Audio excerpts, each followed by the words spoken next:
Dialysis এই শব্দটার সঙ্গে যেন জড়িয়ে থাকে একরাশ ভয় আর কষ্ট। ডায়ালিসিস করতে হবে এমন কথা ডাক্তারের কাছ থেকে শোনার পরেই যেন জীবনী শক্তি 50% কমে যায় পেশেন্টের। তবে ডায়ালিসিস পেশেন্টের জন্য সুখবর নিয়ে এলো অশোকনগর কল্যাণগড় পুরসভার মাতৃসদন হাসপাতাল।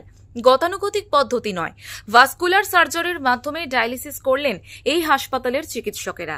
চিকিৎসকদের মতে ভাস্কুলার সার্জারি করলে পেশেন্টকে বেশি দিন বাঁচিয়ে রাখা সম্ভব। পাশাপাশি কলকাতায় যে খরচে এই সার্জারি হয় তার অর্ধেক খরচেই পুরসভা পরিচালিত এই হাসপাতালে সার্জারি করা সম্ভব এবং তা করে দেখালেন ডক্টর সৌরভ পাইক।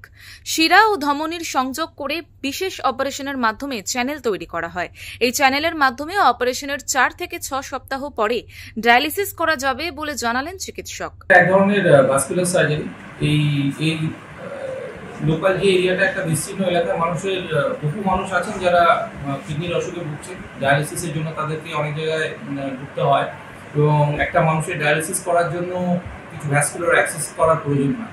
সেগুলো কখনো কখনো ইমার্জেন্সি কন্ডিশনে ডায়ালিসিস ক্যাথেটার দিয়ে কাজ চালানো হয়, কিন্তু দীর্ঘস্থায়ী বন্দোবস্ত করার জন্য পেশেন্টকে গড় আয়ু বাড়ানোর জন্য পেশেন্টের একটা শরীরে একটা ধমনী এবং একটা শিরার মধ্যে সংযোগ স্থাপন করা হয়। এটা একটা খুব সূক্ষ্ম ভাস্কুলার সার্জারি।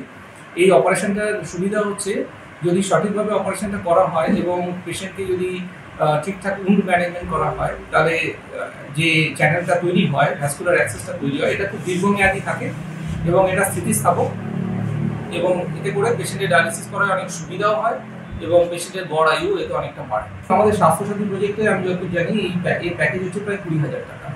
এছাড়া প্রাইভেট নার্সিংহোম বা এই গ্রেড হসপিটালে এটা 25-30 হাজার টাকাতেও করা হয়ে থাকে।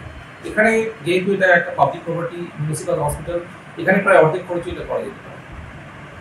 মানে সর্বাধিক যে ধরনের ম্যাটেরিয়ালস ইউজ হচ্ছে তার উপর ডিপেন্ড করে 15,000-এর বেশি যাওয়ার কথা নয় খরচ। উল্লেখ্য, বেশিরভাগ ডায়ালিসিস পেশেন্টের ক্ষেত্রে গলার কাছে বা কোমরের নিচে চ্যানেল করা হয়। 2-3 মাস বাদে বাদে সেগুলোর পরিবর্তনও করতে হয়। তাতে যথেষ্টই ঝুঁকি থাকে ইনফেকশনের। তাই এবার থেকে এই নয়া পদ্ধতিতেই হবে ডায়ালিসিস বলেই দাবি করেন এই হাসপাতালের চিকিৎসক মহলের একাংশ।